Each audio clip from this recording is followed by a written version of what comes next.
Wananchi wanapata msaada wa kisheria kwa namna nyepesi, rafiki, itakayofanya hata kama ulikuwa ni mgogoro wa kifamilia muweze kutoka mmeshikana mikono, kwa sababu nia ya sheria ni kuleta furaha, sio kuleta maumivu. Kwa hiyo eneo kama hili ni kwa ajili ya kuzungumza kama ndugu. Hata kama ulikuwa na hasira unaacha pembeni, tutafute nini? Mwafaka, ili tukitoka hapa asiwepo mshindi. Kwa sababu sisi furaha yetu, hata mkija 10 mmenuna, mkitoka mmeshikana mikono, sisi ni ushindi zaidi kuliko kila kitu.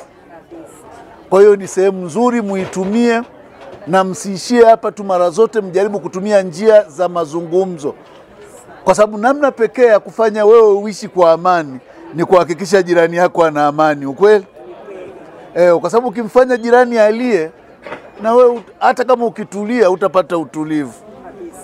Kwa hiyo tunashirikiana na serikali, lakini nia yetu kubwa ni kuhakikisha kwamba huduma za msaada wa kisheria ziwafikie wahitaji, ili wananchi wapatiwe utatuzi wa changamoto za kisheria, muende kuzalisha mali, mlipe kodi, sio kila siku mahakamani. Si ndivyo jamani? Kwa hiyo utumieni muda kwa umakini mno.